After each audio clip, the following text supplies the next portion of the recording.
ಎಲ್ಲರಿಗೂ ಸ್ವಾಗತ ಸುಸ್ವಾಗತ. ಇದು ನಿಮ್ಮ PHP. ನಾನು ಈ ವಿಡಿಯೋದಲ್ಲಿ KCET ಅಪ್ಲಿಕೇಶನ್ ಹಾಕಲು ಕೊನೆಯ ದಿನಾಂಕ ಲಾಸ್ಟ್ ಡೇಟ್ ಬಗ್ಗೆ ಮಾಹಿತಿಯನ್ನು ಕೊಡಲು ಹೊರಟಿದ್ದೇನೆ. ನೋಡಿ, ಆನ್ಲೈನ್ ಡೈರೆಕ್ಟಾಗಿ ವಿಷಯಕ್ಕೆ ಹೋಗ್ತಿದ್ದೇನೆ.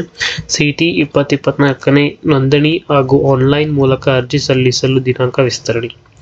ಆನ್ಲೈನ್ ಅರ್ಜಿ ಸಲ್ಲಿಸದೇ ಇರುವ ಹಾಗೂ ಶುಲ್ಕವನ್ನು ಪಾವತಿಸದೇ ಇರುವ ಅಭ್ಯರ್ಥಿಗಳ ಅನುಕೂಲಕ್ಕಾಗಿ ದಿನಾಂಕ 18/4/2024 ಮತ್ತು 19/4/2024 ನಡೆಸಲಾಗುವ CET 2024ಕ್ಕೆ ಆನ್ಲೈನ್ ಮೂಲಕ ಅರ್ಜಿ ಸಲ್ಲಿಸಲು 20/2/2024 ರಾತ್ರಿ 11:59 ಹಾಗೂ 23/2/2024 ಸಂಜೆ 5:30 ಶುಲ್ಕ ಪಾವತಿಸಲು ವಿಸ್ತರಿಸಲಾಗಿದೆ. ಅಂದರೆ ಡೇಟ್ ಎಕ್ಸ್ಟೆಂಡ್ ಮಾಡಿಕೊಟ್ಟಿದ್ದಾರೆ. ಎಲ್ಲಿಯ ತನಕ ಅಂದರೆ 20ನೇ ತಾರೀಕು ತನಕ. ನೀವು 20ನೇ ತಾರೀಕು ಮಧ್ಯರಾತ್ರಿಯ ತನಕ ಅಪ್ಲಿಕೇಶನನ್ನು ಹಾಕ್ಬೋದು. ಮತ್ತು ಫೀಸ್ ಪೇಮೆಂಟ್ ಮಾಡಲಿಕ್ಕೆ 23ವರೆಗೂ ಕೊಟ್ಟಿದ್ದಾರೆ. 23 ಅಲ್ಲಿ ಸಂಜೆ 5:30 ಒಳಗಡೆ ನೀವು ಫೀಸ್ ಪೇಮೆಂಟ್ ಮಾಡಬೇಕಾಗುತ್ತೆ. ಇಷ್ಟೇ.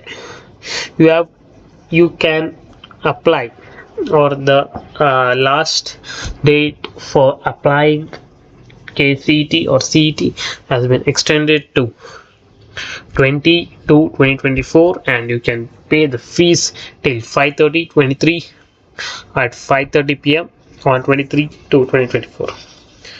ಹಂಗಂದರೆ ಲೈಕ್ ನೀವು 20ನೇ ತಾರೀಕು ತನಕ ಅಪ್ಲಿಕೇಶನ್ ಹಾಕ್ಬೋದು. ಅಪ್ಲಿಕೇಶನ್ ಆದಮೇಲೆ ನಿಮಗೆ ಫೀಸ್ ಪೇಮೆಂಟ್ಸ್ ಇರುತ್ತಲ್ಲ, ಅದನ್ನು ಮಾತ್ರ ನೀವು ಬೇಕಂದರೆ 23rd ಒಳಗಡೆ ಮಾಡ್ಕೋಬೋದು. ಬಟ್ ಅಪ್ಲಿಕೇಶನ್ ಮಾತ್ರ 20 ಒಳಗಡೆ ಹಾಕೋಬೇಕಾಗುತ್ತೆ.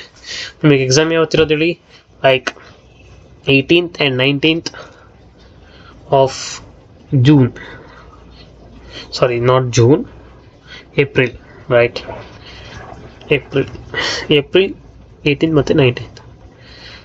ದಯವಿಟ್ಟು ನನ್ನ ಚಾನಲ್ ಸಬ್ಸ್ಕ್ರೈಬ್ ಮಾಡಿ. ಇದೇ ಥರ ಬೇಕಾಗಿರುವಂಥ ವೀಡಿಯೋಗಳನ್ನೆಲ್ಲ ನನ್ನ ಚಾನಲ್ನಲ್ಲಿ ಹಾಕ್ತಾ ಇರ್ತೀನಿ. ಸೊ ದಯವಿಟ್ಟು ನನ್ನ ಚಾನಲ್ನ ಸಬ್ಸ್ಕ್ರೈಬ್ ಮಾಡಿ. ನೋಡಿ, ಇಲ್ಲಿರುತ್ತೆ ಕೆಳಗಡೆ ಸಬ್ಸ್ಕ್ರೈಬ್ ಅಂತ ಪ್ರೆಸ್ ಮಾಡಿಬಿಟ್ಟು ಇಲ್ಲಿ ಆ್ಯರೋ ಮಾರ್ಕ್ ಕೊಟ್ಬಿಟ್ಟು ಆಲ್ ಅಂತ ಕೊಡಿ. ಸೊ ನಾನು ಯಾವುದೇ ವೀಡಿಯೋ ಹಾಕಿದ ತಕ್ಷಣ ನಿಮಗೆ ಫಸ್ಟ್ ಬಂದು ತಲುಪುತ್ತೆ. ಓಕೆನಾ? ಮತ್ತು ನಾನು ವಿಡಿಯೋ ಬಗ್ಗೆ ಎಲ್ಲದರ ಮಾಹಿತಿ, ವಿಡಿಯೋ ಅಪ್ಡೇಟ್ಸ್ ಆಗಿರ್ಬೋದು, ಎಲ್ಲದರ ಮಾಹಿತಿನ ನಾನು ವಿಡಿಯೋದಲ್ಲಿ ಹಾಕ್ತಾ ಇರ್ತೀನಿ. ಸೊ ದಯವಿಟ್ಟು ನನ್ನ ಚಾನಲ್ನ ಸಬ್ಸ್ಕ್ರೈಬ್ ಮಾಡಿ. ಓಕೆನಾ ಗೈಸ್? Thank you.